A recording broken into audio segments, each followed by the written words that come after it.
distinguished guests, ladies and gentlemen, I perhaps have a lighter task to do in spite of the solemnity of the occasion, namely to celebrate 40 years of the Special Program for Research in Human Reproduction in WHO.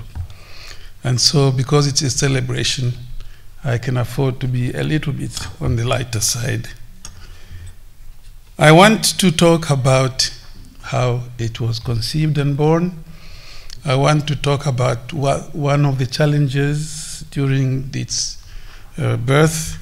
I want to talk about some of the achievements and perhaps to look at what the future might be like. And so briefly, let me recall my friend Egon Dick-Falussi. Egon Dick-Falussi is a Swedish academic who celebrated in 1998 the development of the Special Program for Research in Human Reproduction by writing a book called The Contraceptive Revolution. The Contraceptive Revolution. I think there is a message in there. As we recall 1972, when this program was born, we were seeing the culmination of two very profound events. On the one hand, there was the so-called population explosion. I don't know if you remember that, because you're probably the population they were referring to at the time. And then there was another phenomenon, the discovery of hormonal contraceptives. On the one hand, we had a scientific development, and on the other, we had a development concern. And here they came together at the end of the 60s. All that was required was to put them together and create an organization that could have development resulting from the scientific development. And it seemed so right and proper that the countries came together, put some money together, and created a special program for research in human reproduction. That same population explosion versus contraception is now development versus contraception, because people have grown a little bit older. They've understood that population explosion, yes, was an issue, but more importantly, development is now the issue.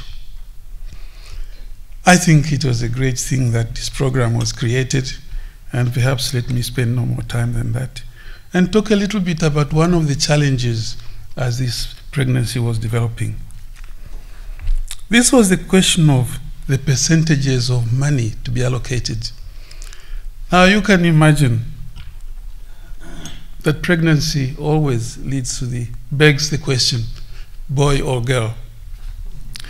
In this case, the question was, we have capacity to develop new contraceptives, better contraceptives, but we also have a need to develop developing country scientists into something of a force that will take up the challenge of converting this science into public health or other programs. And so for a long time, and I believe even to this day, the argument continued. Do we invest in the development of developing country scientists, or do we put money into R&D, or research and development? It's interesting. They concluded in 1972 they would have 2-to-1 ratio. So there would be 2 for research and development and 1 for capacity building for research, in which I got involved for all those years. It's interesting that up to this date, that ratio is still unchallenged. It will be interesting to see what the future will hold. But let me also refer with some fondness to the successes of this program. First, on research and development, many of you will not know some of the products, but some will recall that there was a time when long-acting contraceptives which have been referred to, were beginning to acquire the wrong reputation, in that some early research in dogs had shown a relationship between those contraceptives and breast tumors. This was work in dogs. Nobody went on to look at the human until the special program took up this issue, and in its publications was the first and remains the only organization that proved once and for all that the dog has had its day. And so to this day, because of the special program, we can freely and happily use those injectable contraceptives. That is on the R&D side, and I could quote many other examples in relation to coagulation of blood and so on. But let's not go into those sciences, and let's go to the research capacity building. And here I am on firm ground, because the biggest contribution of research capacity strengthening was the human resources that you've been talking about. The people that you see leading this progress in the countries, many of them were in fact trained by the program for the purpose of research. And if you were looking for examples, look no further than Mike Mbizo.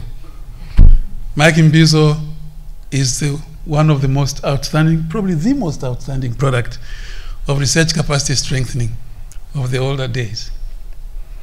But there are others, Mike Chirenje in Zimbabwe, others in West Africa, and Ethiopia, of course.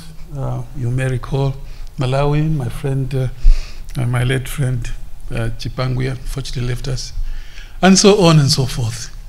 What I'm saying is this: investment in the human being is, to me, the greatest contribution of the special program for research in human production.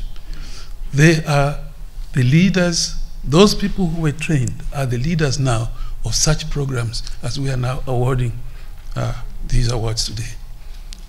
We are thankful.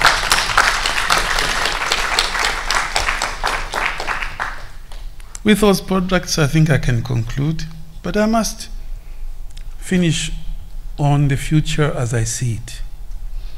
And there are many ways of looking at it, whether it's the 2-to-1 ratio or whatever. For me, the evidence in front of me is aerial. The future lies in knowledge translation. Ariel will give you a definition, a full definition of knowledge translation.